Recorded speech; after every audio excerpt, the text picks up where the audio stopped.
Thank you for joining me. This is the Darden Check-In. I'm Phil Dietz.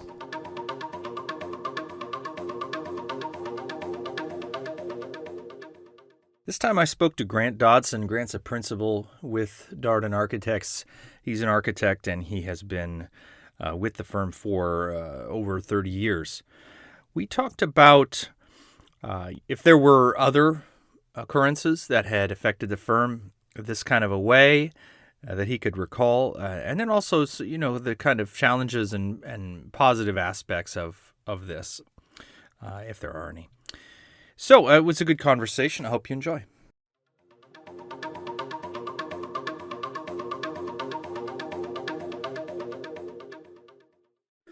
Hey, Grant. Hey, Phil. How you doing? I'm doing all right. How are you doing? I'm pretty good. What's your setup like at home, Grant? You got a little office room? You're in the kitchen? Where are you at? I am in my wife's art room. Oh. We have a room in our house that we had dedicated to her art passion. So it's got some nice light. And, have you found yourself traveling much for meetings in the last couple of months, whether it's to job sites or to meet with clients? No, I've been to about 3 meetings and a couple of job site visits, and that's about it. So it is less, and I have talked to the majority of my clients and have had Zoom or team meetings with them. But no, the travel has been reduced greatly. I just filled up my gas tank in the car for the first time in like 6 weeks. Wow. I'm usually at least every other week, sometimes every week. So it tells you that you're just not driving where you were. Yeah, I had to have AAA come out to my house. I was trying to make a trip out, and the car wouldn't start. We hadn't started it in so long that the battery needs extra push. Yeah, it was crazy. It was crazy. Yeah. I never thought that would happen. Is there anything like this in your career that you have even come close to experiencing? I was thinking about it, and in my time at Darden, in the 7 years that I've been there, the only thing that comes even remotely close to the everyone is affected kind of thing was when we'd get those power outages in the summer, 5 years ago. And then it seems like we got that all figured out, and, that was not a problem anymore. But have you ever experienced anything like this? No, not to the degree like this. This is once in a lifetime. I hope it's once in a lifetime. I hope it isn't something that comes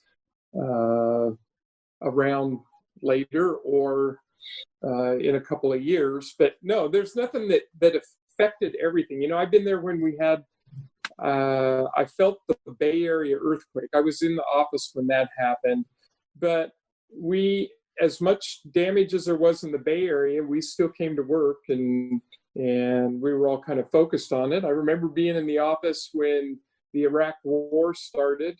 I remember being in the office on 9/11, or coming into the office on 9/11, and it was a very difficult day for anybody to get any focus done because you were concerned about what was going on in the world.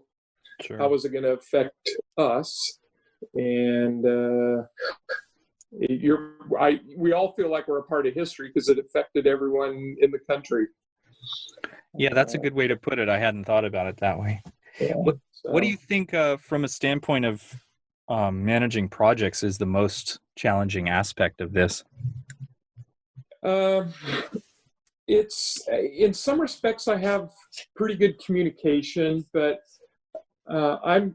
there's a little bit of old school in me, and I like to be able to look over people's shoulders to see what they're actually working on, and I feel a loss of knowing that, seeing that specific happening.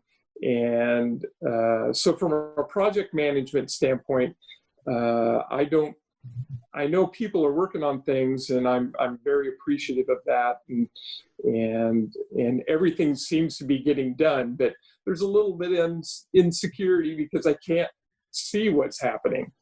It's happening, but there isn't any. I don't have any eyeballs on it. So Right.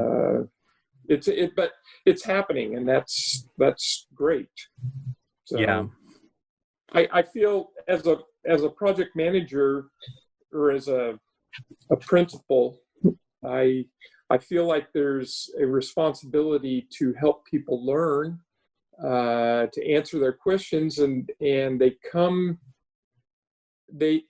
when I'm in the office, I move around the stations, and I tend to get questions thrown at me as I move around, and in the being sheltered like we are, I feel like those questions have to be saved for one email or saved for one phone call, or they just don't happen at the moment. So I hope that isn't detrimental, and sometimes seeing with my eyes, I can, having the human face-to-face interaction, sometimes people will say something to you and you go, hey, I don't think you quite understand what I say. You say you understand what I'm saying, but I see in your face you're not 100% confident.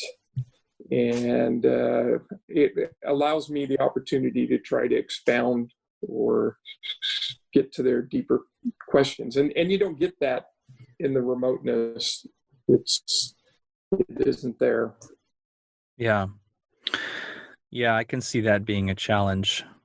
You're someone who is very hands-on with the folks that you're supporting, and I've always been that way. And I was just going to say that this does, as you've illustrated, seem to have interrupted the mentorship process a bit. So it's interrupted the mentorship, and it's interrupted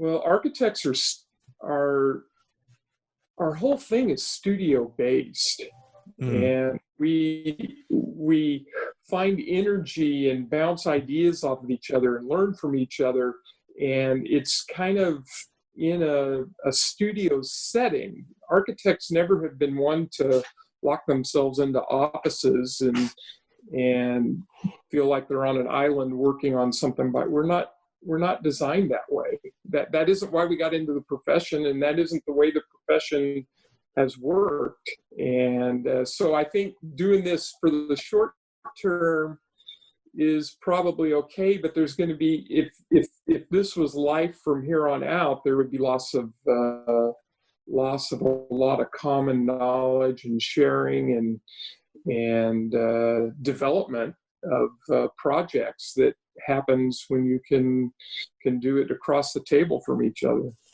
So yeah, well, I think we're all feeling the desire to get back to that, as you described.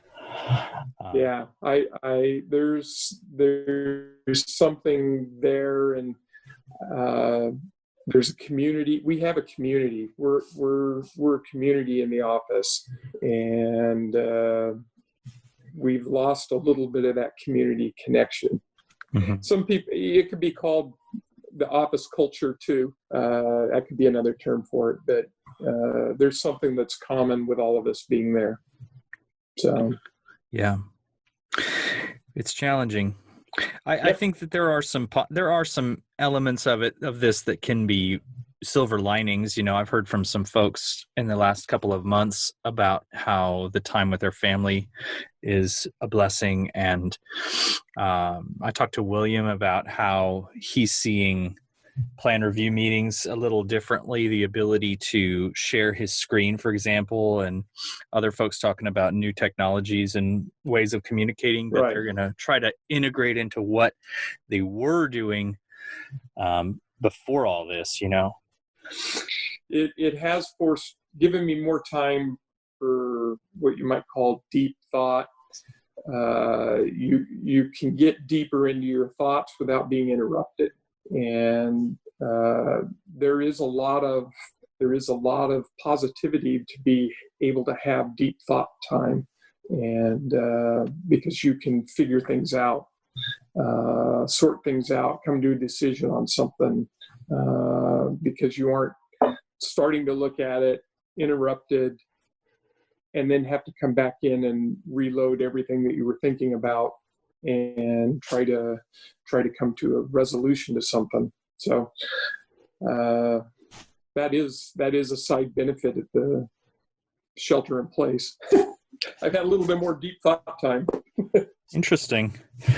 Well, Grant, before I let you go, I know you're a sports fan, particularly college football. So I'm an NFL football fan. What do you think? What have you heard? What's it going to look like this year? I mean, are we going to have a season at all? Or what do you think? I think we're going to have an NFL season, and I think we're going to, I don't know whether there'll be fans in the stands or if it'll just be partially occupied stadium that they spread everybody apart. College football, though, deep to my heart, there's a big pull in the Southeast. Hey, we're going to have football and there's nothing that's going to stop it. And then the NCAA is saying, well, wait a second, if the students aren't on campus, we're not going to have football. And I know there's a lot of campuses that are planning on coming back and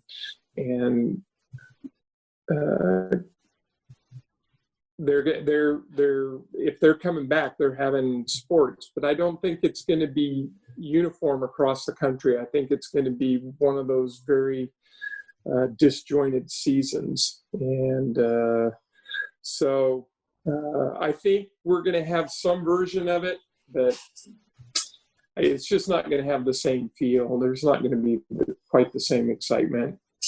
Yeah, and it'll be fun to watch, but man, I love going to the games. And that takes some of the oomph out of it. Yeah, I think so. Some of the magic. I heard about the Bundesliga, the German soccer league, where they've got, they're starting their season, but they're not having anyone in the stands. Instead, the folks who are ticket holders for the season pass, whatever the term is, and they have paid to have cardboard cutout pictures of themselves placed in the seats where they would be if they were there. I just thought, wow, that's I can't believe Fox Sports came out and said that, well, if there's NFL games and we're going to televise them and there are no fans in the stands, we're going to pipe in crowd noise. And to me, that's like, seriously, that just doesn't seem right. It'll be like watching a sitcom with a laugh track. Yeah, exactly. It's like, you're telling me when I need to laugh? Yeah. Let's see how the celebration dances go. Oh my gosh. It's going to be quite an experiment. Oh, I crossed the goal line. Big deal. Yeah, exactly. Right back to the sidelines. Yeah. Oh, that's funny. All right, Grant. Well, thanks for your time. I appreciate you talking to me. Sure. No problem. You have a good day, Phil. You too. Thanks very much. Have a good rest of your week. I'll talk to you soon. Okay. Bye. Thank you. All right. See ya. Bye.